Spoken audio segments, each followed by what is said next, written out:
Welcome back. I'm Kevin O'Keefe. At issue today, teenagers working to improve the planet. Corrina Serda is the youngest person to become the presenter of Al Gore's An Inconvenient Truth. Her mother, Victoria, joins me in the studio along with Corrina. Welcome to the show, both of you. Thanks. I have to ask you this question right off the bat because people are going to assume this, and you even mentioned to it off camera, that you pushed your daughter into this because you're very concerned about the environment and you pushed Corrina into doing this. How would you respond? Well, when Corrina was 10 and I was accepted into the training with Al Gore, I was among the first 20 in Canada that he trained. And she really badly wanted to be able to do something about climate change. And she kept talking to me about it, and she'd been very aware of environmental issues from the time when she was 4. She started going to meetings with me. Wow. And this wasn't like mom wants to bring her child along. This was a little 4-year-old going, no, I want to come to the meeting. So she started when she was really little, coming and trying to help with projects and work on issues. And by the time she was 10, she wanted to speak about it and do public speaking. And after An Inconvenient Truth came out, she just was raring to go. I went down to Nashville and got the training, and Corrina and my dad came along on the trip. And the whole way there, 15 hours in the car, the whole way back, 15 hours in the car. It was a little rough, I must 15 say. hours. But and we got back after a few days, and I was practicing the slideshow and doing things, and she still kept bugging me. She wanted to be able to speak. And why didn't you give in to her? I mean, many parents in the first hour in the car would have said, all right, you can do it. Why were you so resistant? I think it's really important for people to do things that they really care passionately about, right, and that there is really their interest. Right. So it's one of the funny things about how Corrina's been raised and the kind of lifestyle we have is that she's always been homeschooled, and she only learns what she's interested in. So it's a very different kind of philosophy compared to the education that most children get. So I always believe that kids, especially kids, if they want to get active on something, it should be because it really comes from their heart. But particularly when you're doing public speaking, you need to be genuine, and people need to feel your integrity. So if she wanted to do that, she would have to show that she cared enough to do the work in order to be able to get there. Were you ever concerned, and I asked Corrina this question as well, that it's too much, and the people will say this as well, is this is too much for a young woman to deal with. She should be out with her friends and gone to the mall, and I mean, this is too depressing and serious. She's not a big fan of the mall, clearly. I don't know what people your age do. My friend and I hang out and read books. Read books, yes. And they draw. Reading books and drawing Read manga. Instead of concerned about climate change. How would you respond? I think it's important when kids see a problem or a need that has to be filled, that they are empowered to do something about it. I don't think we should tell kids about climate change, that it's real and it's happening and this is what's going on, and that is happening in our school system. But most of the time the kids aren't allowed to be able to act on it. And I think that's the whole trick. It's almost like the grieving process with people. You know, we actually have to kind of grieve for the planet and then work through it in order to get to the solutions part and start working on it. And I guess that's why you had her, she mentioned that in the last section that she focused on the solutions part of your presentation. That was your why did you decide to let her do that? Well, when I went to the training with Al Gore in Nashville, they said that we were allowed to make up our own presentation that could be after the formal one that was from Al Gore, or we could put the solutions part right before the end of the formal presentation. So I had a choice of what I wanted to do, and because Corrina was bugging me and really wanted to be able to do something, I thought, well, it's only fair. She understands this issue and she really cares that I give her a chance at least. So I gave her a big challenge, and I said, if you learn how to develop a keynote presentation, you learn all the technical aspects of being able to develop slides, do all of the technical work of doing the graphics. If you do all the research on climate change so you understand it, if people ask you questions, you can answer them. If you research the solutions and what you think are the most important things for people to do, and then you come back to me with, and also you have to learn public speaking skills, so that you can articulate so people can understand what you're saying, that you're not talking too fast, and all of those types of things. Then, if you do all of these long list of things, then I will let you do a presentation at the end of mine. What did you think, Corrina, when your mom said that? I remember being vaguely annoyed about it. I'm kind of like, Yeah. okay. You didn't realize all this long list of things was going to happen. But why didn't you get discouraged at that point? I don't know. I didn't feel that was necessarily a discouraging thing. It was something I could work towards. So, but a week later, she came back.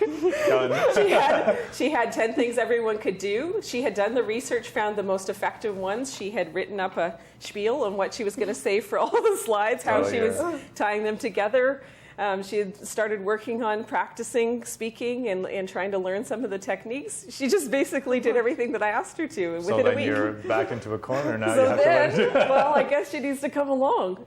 So in that first year, I mean, she did 90 presentations at the end of mine to, I think it was 20,000 people, and that just in 2007. And what were your thoughts when she got up and did the presentation?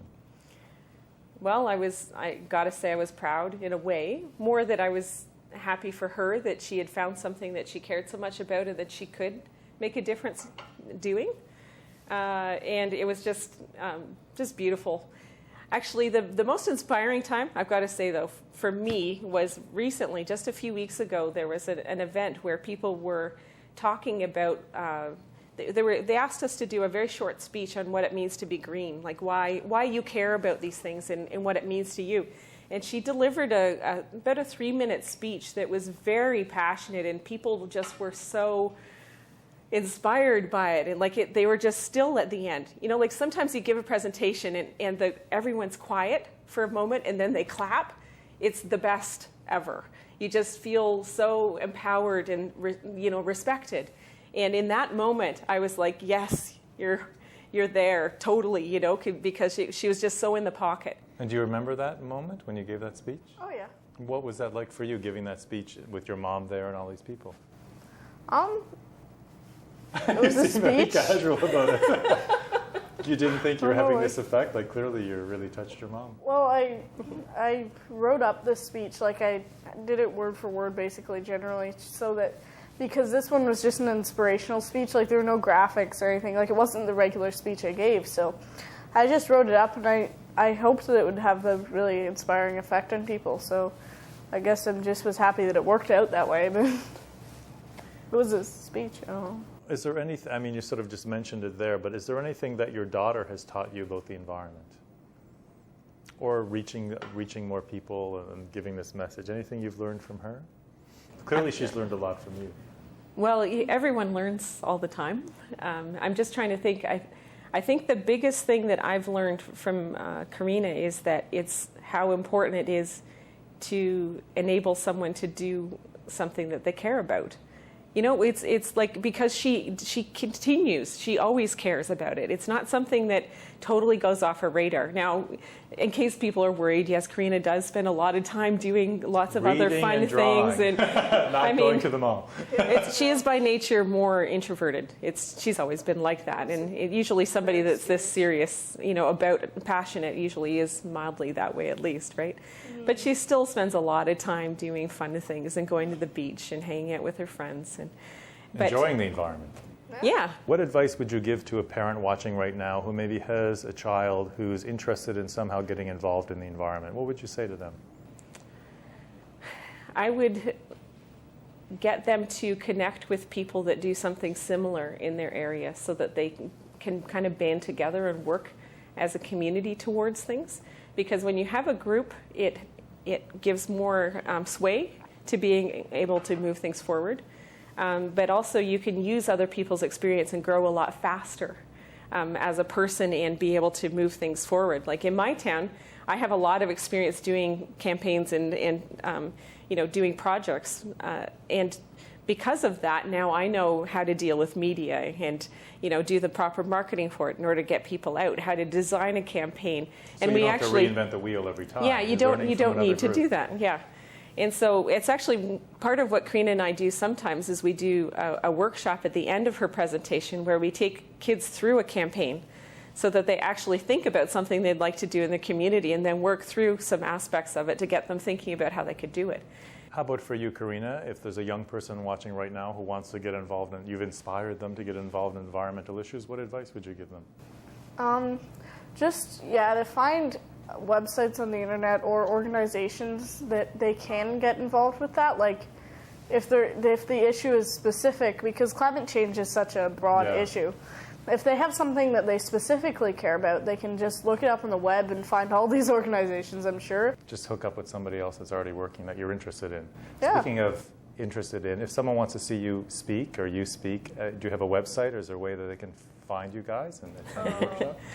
Well, I have a website. It's victoriaserda.ca. It's just my name, and it has all of our contact information on it. Okay. And but mainly, you can go to the Climate Project Canada's website if you specifically want to ask Corrina or I to come and speak and do a formal Al Gore climate change presentation. That's, of course, is Canadianized, and they have youth versions. They're developing a business version. Oh, right. But if you do it through the website, then they directly book us for those types of presentations. Excellent. Well, thank you both for coming in. I really appreciate your time today.